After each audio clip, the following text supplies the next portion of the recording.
Determine the percentage of each component in 10-gram mixture of NaOH NaCl dissolved per 500 cm cube against 0.1 molar HCl solution by volumetric method। हमारे पास experiment है जिसमें हमने क्या करनी है जी, percentage find out करनी है NaOH और NaCl की, क्योंकि हमें मिक्सचर इसका प्रोवाइड किया गया है। 10 ग्राम मिक्सचर हमें प्रोवाइड किया गया है, कितने में हमारे पास है जी, वॉल्यूमेट्रिक फ्लास्क कितने वाले में हमारे पास मौजूद है, ये 500 cm क्यूब में, ठीक है। और यहाँ पर हमने स्टैंडर्ड सोल्यूशन जो है वो क्या यूज करना है जी, 0.1 मोलर HCl सोल्यूशन, और वॉल्यूमेट्रिक एनालिसिस से यानी कि वॉल्यूमेट्रिक मेथड से हम इसको डिटरमिन करेंगे। प्रिंसिपल फर्स्ट ऑफ ऑल क्या होगा, हम कहते हैं जी हमारे पास एसिड बेस, इनको हम टाइट्रेशंस कहेंगे, जिसमें क्या होगा, एसिड हम 0.1 मोलर HCl सोल्यूशन यूज करेंगे, ठीक है, और बेस हमारे पास क्या है जी, NaOH है, ठीक है। और हम क्या करते हैं जी, बेसिकली एसिड बेस की ये टाइट्रेशंस हैं, तो असल में रिएक्शंस हमारे पास क्या हो रहे होते हैं, हमारे पास न्यूट्रलाइजेशन रिएक्शन हो रहा होता है, यानी कि इन दोनों के रिएक्ट करने के बाद सॉल्ट और वाटर बनेगा। अब एसिड जो 0.1 मोलर हमने बता दी है, ये हमारे पास क्या है जी, स्टैंडर्ड सोल्यूशन है, जिसकी मोलैरिटी हमें नोन होती है।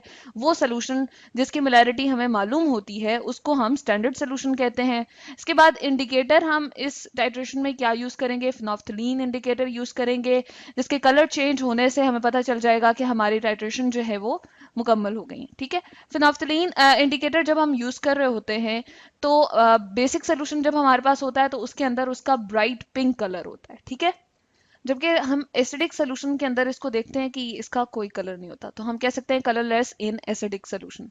तो एंड पॉइंट हमारे पास क्या आ जाता है जी, हम कहते हैं हमारे पास जब टाइट्रेशन हो जाती है, मुकम्मल हो जाती है, तो एंड पॉइंट हमारे पास लाइट पिंक टू कलरलेस भी आ जाता है, ठीक है। इसके लिए हम ऐसा करते हैं कि इक्वेशन लिख लेते हैं। हम यहाँ देख रहे हैं कि NaOH का हमारे पास एक मोल जो है HCl के एक मोल के साथ रिएक्ट करेगा और NaCl और वाटर बना के देगा। NaOH की मोलैरिटी चूंकि हम फाइंड आउट करेंगे ऑब्जर्वेशन कैलकुलेशन से, तो उसमें हमारे पास क्या होगा जी, उसके लिए हम जो है N1 यहाँ पर रिप्रेजेंट कर रहे हैं, नंबर ऑफ मोल्स को जो कि रिप्रेजेंट कर रहा है NaOH के, और HCl के नंबर ऑफ मोल्स के लिए हमने N2 रिप्रेजेंट किया है, और ये भी हमारे पास 1 है, ठीक है। तो इसके लिए हमें एपरेटस और केमिकल्स क्या रिक्वायर्ड होंगे वो हम देख लेते हैं। यहाँ पर हम देख लेते हैं हमारे पास एपरेटस क्या क्या होना चाहिए, ब्यूरेट हमारे पास होना चाहिए, इसके अलावा हमें रिक्वायर्ड होगा फनल, इसके साथ साथ हमें पाइपेट भी रिक्वायर्ड है, और हमारे पास स्टैंड भी होना चाहिए। इसके बाद हम देख लेते हैं हमारे पास केमिकल्स कौन कौन से आ जाएंगे। फिनोफ्थलीन इंडिकेटर के तौर पे यूज कर रहे हैं, 0.1 मोलर HCl सोल्यूशन, और NaOH का सोल्यूशन भी हमें रिक्वायर्ड होता है। प्रोसीजर में हम क्या करेंगे जी, हम लेंगे अपना NaOH का सोल्यूशन, ठीक है, और पाइपेट से हम फिल करके और उसको कोनिकल फ्लास्क में ले लेंगे। अब हम ऐसा करें कि फिनोफ्थलीन इंडिकेटर जो है हम कोनिकल फ्लास्क में, जिसमें हमने NaOH का सोल्यूशन लिया हुआ है, उसमें ऐड कर देंगे। ब्यूरेट में हमने क्या करना है जी, नॉन मोलैरिटी का सोल्यूशन जो कि HCl का सोल्यूशन है, उसको अप टू द मार्क हमने फिल कर लेना है। ब्यूरेट को हमने 0 तक यहाँ पर फिल कर लेना है, यहाँ पर हमें 0 मार्क नजर आ रहा है, और इसमें हम लिक्विड जब डालते हैं, ठीक है, हम सोल्यूशन जब यहाँ पर इसके अंदर ब्यूरेट के अंदर फिल करते हैं, तो यहाँ पर हम देख रहे हैं कि इसका लोअर मेनिस्कस जो है वो टच करना चाहिए इस 0 मार्क के साथ, ठीक है। तो इसको हम कहते हैं कि इसको हमने up to the mark fill कर दिया है, ब्यूरेट को हम यहाँ पर up to the mark fill कर लेते हैं। अब हम इसमें टाइट्रेशन स्टार्ट करेंगे। एसिडिक सोल्यूशन हम बेसिक सोल्यूशन में ऐड करना शुरू करेंगे, तो हम यहाँ पर देखेंगे जो ब्राइट पिंक कलर है वो हमारे पास क्या होगा जी, लाइट पिंक कलर में चेंज हो जाएगा, ठीक है। और हम क्या करते रहेंगे, ऊपर से अपना एसिडिक सोल्यूशन जो है वो इसमें ऐड करते रहेंगे। हम यहाँ पर देख रहे हैं कि हमारे पास ये ब्राइट पिंक कलर था शुरू में, और इसके बाद जब हमारे पास एंड पॉइंट आता है तो एंड पॉइंट हमारे पास आ जाता है, हम देख रहे हैं कि हमारे पास बिल्कुल ये सोल्यूशन जो है लाइट पिंक कलर में चेंज हो गया है, ठीक है। तो इस तरह से हम क्या करेंगे जी, 3 कंकॉर्डेंट रीडिंग्स जो है ब्यूरेट पे नोट कर लेंगे, और इनिशियल और फाइनल रीडिंग लेके और हम अपनी कैलकुलेशंस करेंगे। इनिशियल रीडिंग जो हमारे पास ब्यूरेट पे आ रही थी वो जी थी हमारे पास 0 ml, ठीक है, यहाँ पर हम लिखते हैं। और उसके बाद जब हमारे पास हम कहते हैं कि ब्राइट पिंक कलर जो है वो जस्ट कलरलेस या लाइट पिंक कलर में चेंज हुआ था, तो फाइनल रीडिंग आ जाती है हमारे पास जी 10 ml, ठीक है। फर्स्ट रीडिंग हमारे पास ये आई थी, जब हम क्या करेंगे, फाइनल रीडिंग में से इनिशियल माइनस करेंगे, तो हमारे पास वॉल्यूम ऑफ एसिड यूज जो है वो क्या आ जाएगा, 10 ml। ठीक है। उसके बाद हम 10 ml से ही अगेन क्या करते हैं, स्टार्ट करते हैं, नेक्स्ट अपनी रीडिंग लेना शुरू करते हैं। दोबारा से हम क्या करेंगे, फिलअप करेंगे कोनिकल फ्लास्क को बेसिक सोल्यूशन के साथ, उसमें इंडिकेटर के 2-3 ड्रॉप्स ऐड करेंगे और ब्यूरेट से एसिडिक सोल्यूशन ऐड करना शुरू करेंगे। तो हमारे पास आ जाती है जी फाइनल रीडिंग 20.1 ml आती है। ठीक है, तो हम यहाँ पर लिखते हैं कि हमारे पास आ गई। अब जो वॉल्यूम ऑफ एसिड यूज हुआ है वो कितना है जी, वो है 10.1। ठीक है, यहाँ पर हम लिख देते हैं 10.1 ml। उसके बाद हम क्या करेंगे, 20.1 ml से स्टार्ट करेंगे अगेन। यहाँ पर हमारे पास ये इनिशियल रीडिंग होगी। नेक्स्ट हम क्या करेंगे, टाइट्रेशन स्टार्ट करेंगे। तो हमारी क्या आती है जी, इनिशियल रीडिंग 20.1 ml होती है और फाइनल रीडिंग हमारे पास क्या आ जाती है जी, 30 ml आ जाती है उसके लिए। ठीक है, जब हमारे पास लाइट पिंक कलर आ जाएगा या बिल्कुल कलरलेस की तरफ वो हमारे पास सोल्यूशन कोनिकल फ्लास्क वाला हमारे पास जो है वो कलर अपना शो करने लगेगा, तो वो हमारी फाइनल रीडिंग होगी। तो इस तरह से हमारे पास जो वॉल्यूम ऑफ एसिड इसके लिए यूटिलाइज हुआ वो 9.9 ml है। और जब हम एवरेज कैलकुलेट करेंगे तो ये हमारे पास आ रही है जी 10 ml।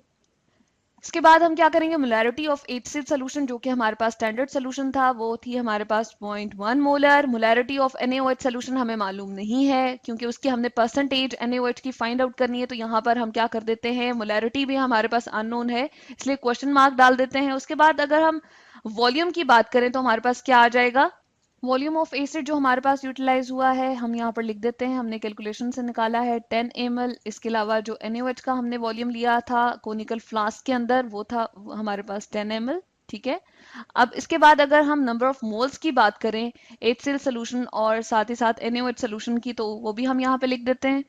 दोनों हमारे पास क्या होंगे जी, 1 1 मोल होगा। हम कैलकुलेशन करते हुए हम यहाँ पर क्या यूज करेंगे जी, मोलैरिटी इक्वेशन यूज करेंगे। एसिड हमने इस तरफ को लिखा है, ठीक है, M1V1N1 हमने यहाँ पर लिख दिया इज इक्वल टू M2V2/N2। यहाँ पर बेस के लिए मोलैरिटी, वॉल्यूम और नंबर ऑफ मोल्स रिप्रेजेंट होंगे और यहाँ पर एसिड के लिए। ठीक है, 0.1 मोलर हमारे पास HCl सोल्यूशन था। हमने देखा कि जो वॉल्यूम ऑफ एसिड यूटिलाइज हुआ था वो 10 ml था, जबकि इसके नंबर ऑफ मोल्स जो थे वो 1 थे। ठीक है, केमिकल इक्वेशन से हमने देखा था।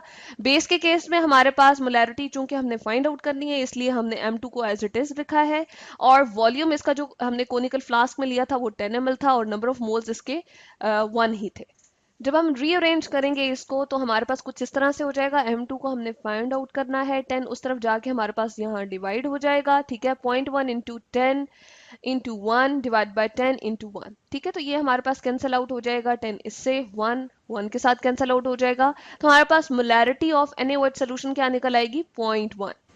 मोलैरिटी ऑफ NaOH जो हमें फाइंड आउट हो जाएगी जिसको हमने M2 से रिप्रेजेंट किया है 0.1 मोलर। ठीक है, उसके बाद amount per dm cube of NaOH जो हम निकालना चाहते हैं वो हम इस फॉर्मूले से निकालेंगे। हमारे पास क्या है जी, amount per dm cube of NaOH is equal to molarity into formula weight of NaOH। ठीक है, फॉर्मूला वेट हमने क्यों यूज किया, क्योंकि हमारे पास यहाँ पर NaOH जो है हमारे पास सोडियम और हाइड्रोक्सिल आइंस होते हैं, तो इसके लिए हमारे पास क्या आ जाएगा 40। ठीक है, और मोलैरिटी हमने यहाँ पर निकाल ली, कैलकुलेट कर ली है, 0.1 है। तो क्या आ जाएगा हमारे पास, amount per dm cube of NaOH जो हमने टाइट्रेशन की है और उसके अकॉर्डिंग हमने निकाला है वो है जी 4 ग्राम पर डीएम क्यूब। अब हमें जो गिवन सोल्यूशन था वो जो हमारे पास कितना था, 500 cm क्यूब मिक्सचर सोल्यूशन जिसमें हमारे पास NaOH और सॉल्ट था। सॉल्ट हमने NaCl ऊपर रिप्रेजेंट किया था, यहाँ पर हमने एज इट इज सॉल्ट लिख दिया है। हमारे पास उसमें अमाउंट कितनी थी, 10 ग्राम उस मिक्सचर की अमाउंट थी। अब हमने 1000 cm क्यूब में इसको निकालने के लिए कैलकुलेट किया है, तो हमारे पास किस तरह से आ जाएगा, 10 यहाँ पर एज इट इज आएगा, ये 500 cm क्यूब यहाँ पर हम इसको नीचे की तरफ इसको डिवाइड करेंगे इससे और उसके बाद मल्टीप्लाई हो जाएगा ये हमारे पास 1000 के साथ। तो हमारे पास कितनी आ जाएगी जी इसकी अमाउंट, 20 ग्राम पर डीएम क्यूब, यानी कि हमने इसको कन्वर्ट कर दिया है पर डीएम क्यूब के हवाले से। तो हमारे पास 20 ग्राम पर डीएम क्यूब आ जाएगा इसका हमारे पास अमाउंट। इसका मतलब ये है कि हम जो अमाउंट ले रहे हैं 20 ग्राम पर डीएम क्यूब में से हमारे पास जो कैलकुलेट होके निकली है वो हम किस तरह से बता सकते हैं, हम कहते हैं कि 20 gram of mixture solution contains NaOH, क्योंकि NaOH को स्पेसिफिकली हमने टाइट्रेट करके और उसके अकॉर्डिंग हमने मोलैरिटी से और फार्मूला वेट से जो उसकी अमाउंट निकाली है वो क्या है जी 4 ग्राम पर डीएम क्यूब। तो 20 ग्राम में हमारे पास NaOH कितने मौजूद हैं जी, 4 ग्राम पर डीएम क्यूब इसकी अमाउंट मौजूद है। अब परसेंटेज करने के लिए हमें 100 gram of mixture solution contains NaOH ये कैलकुलेट करना पड़ेगा। तो हम क्या करेंगे, 4 को ऊपर रखेंगे, 20 हम नीचे यहाँ पर बार के नीचे लिखेंगे और मल्टीप्लाई बाय 100 कर देंगे, तो हमारे पास परसेंटेज आ जाएगी NaOH की। तो ये कितना है जी, 20% हमारे पास उस सोल्यूशन में मौजूद है जो हमें प्रोवाइड किया गया है। तो इस तरह से हम NaCl की भी परसेंटेज बहुत इजीली फाइंड आउट कर सकते हैं, क्योंकि टोटल हमारे पास 100 है। परसेंटेज में हम क्या कहते हैं, हमारे पास 100 में से अमाउंट अगर 20 NaOH की है तो बाकी की मिकदार किसकी होगी, NaCl की होगी। तो यहाँ पर परसेंटेज आ जाएगी, 100 में से हम माइनस करेंगे 20, तो 80% हमारे पास उस सोल्यूशन में NaCl मौजूद है। तो रिजल्ट हमारे पास इस प्रैक्टिकल का क्या आ जाता है, percentage of NaOH in provided mixture is 20% और percentage of NaCl in provided mixture is 80%। तो इस तरह से हमने इस प्रैक्टिकल को परफॉर्म किया है, जिसमें हमने परसेंटेजेस ऑफ ईच कंपोनेंट जो कि हमें प्रोवाइड किया गया था मिक्सचर में, उनकी हमने परसेंटेजेस कैलकुलेट कर ली।